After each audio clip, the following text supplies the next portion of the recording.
Greetings, wastelanders, and welcome back to my channel. Or welcome to my channel for those of you who are just tuning in. In today's video, I am going to be discussing what I am going to call the precursor to endgame Bloodied builds. I would like to give a shout out to Anarchy, who is the one that made a suggestion for this video in the comments section. As I have stated before, it is suggestions and comments from you guys that allow me to come up with new ideas and create new content for you guys. So thank you all for all your support. Originally, it was my plan to cover all in-game Bloody builds in one video. Unfortunately, the further I have delved into this, the more I have come to realize that it will take over an hour for me to cover everything that I want to. So I decided to break each of these videos up into different categories, which I am hoping will make it easier for people to digest. And that is why I am calling this first video the Precursor, because it is going to go over not all of the specifics for each category, but all the overlapping items, gear, weapons, and whatnot that all of these Bloodied in-game builds have in common. Since there are quite a few categories, it will obviously take me quite a bit of time to release videos for each specific category. Also, I do not have all of the gear currently for every single video I will be releasing, so I will have to acquire all of that in order to make the video for you guys. With all of that explanation out of the way, let's jump into the video. There is an insane amount of Bloodied in-game builds that can be made in Fallout 76. And with each of these Bloodied builds, there are specific perk cards that are associated with them.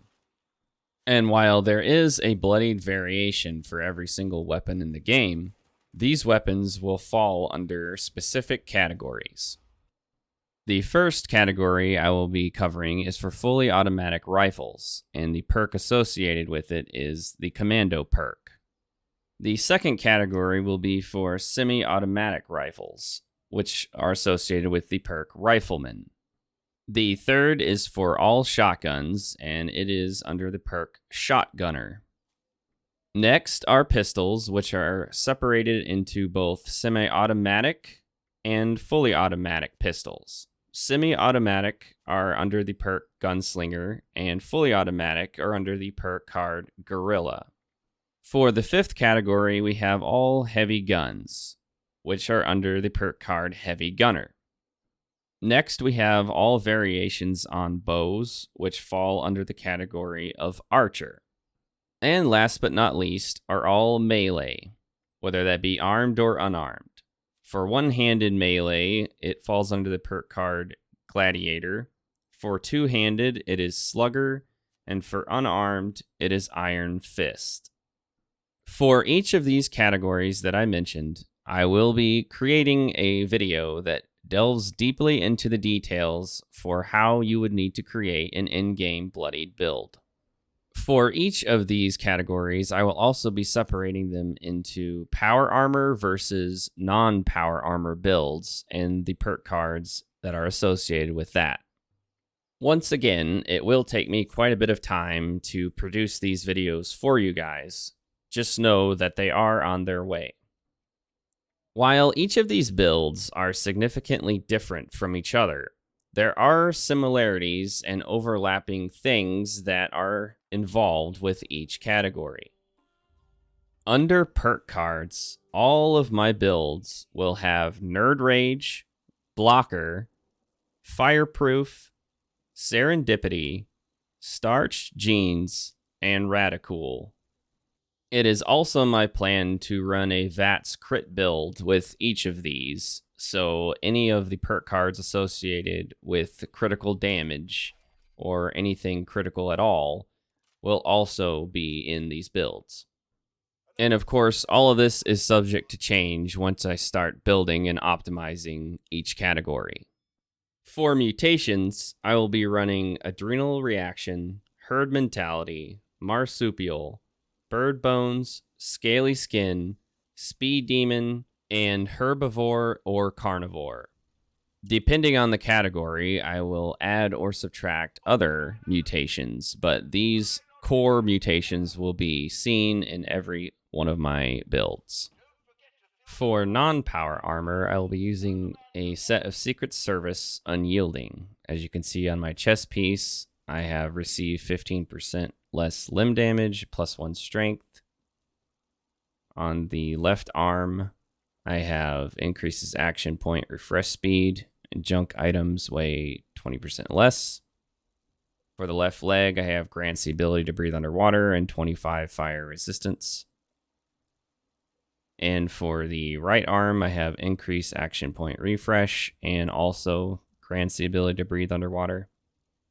And finally, for the right leg, I have +25 poison resistance and become harder to detect while sneaking. I also will be using the shielded Secret Service under armor, and you can see the stats there. It is definitely the best under armor for non-power armor builds. And as far as power armor goes, I will be using a full set of T65 power armor. I would show you what I have, but currently I only have 2 pieces.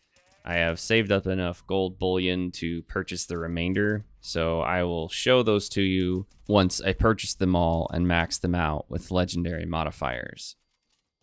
It should go without saying, but another similarity with these categories will be the fact that you will need a bloodied weapon. And yes, the weapon will be different for each category, but the fact that it is bloodied is necessary. I will specify in each video what bloodied weapon you need, but just keep in mind you will need a bloodied weapon. Another requirement for fully optimized end-game bloodied builds are maxed out legendary perks. As you can see, I personally do not have all of them maxed out. I only have 2 into agility, 2 into perception, I have endurance maxed out, 3 into intelligence, 2 into strength, and 2 into luck. I will still give you my suggestions for what you should do whenever you do have all of them maxed out. And please note that you can definitely do all in-game content without having all of your legendary perks maxed out. Just know if you are going to fully optimize an in-game build, you will need all of them maxed out. And that should cover all the similarities for each category that you will need to know to get started on building an in-game bloodied build. I will leave you with one tip that I found very useful when converting to a bloodied build, and that is to carry a gamma gun on me at all times. Anytime you die, you will be healed and your radiation level will be decreased to the point where you're taken out of nerd rage. If you are in the middle of a vent, this can be extremely annoying since your damage output will be significantly reduced. Simply by firing 4 or 5 shots at the ground near your feet, you can irradiate yourself quickly back to the point where you have nerd rage proccing once again. And with that tip, I will bring this video to a close. Thanks once again to Inky for the video suggestion. And thank you to all of you who have been reaching out to me and communicating with me in the comments. All of your input is highly appreciated. I will do my best to get a video out for each one of these categories as quickly as possible. As always, these videos take me quite a bit of time to put together for you guys, so if you appreciated it, learned something new, or found it even slightly entertaining, I would appreciate it if you could give it a thumbs up. And if you haven't subscribed already, that would be amazing if you did, because then you will be notified when I release new content. Once again, thank you all for tuning in and for all the information and input that you give me. Both positive and negative criticisms are always appreciated here. And with that, I'll catch you in the next one.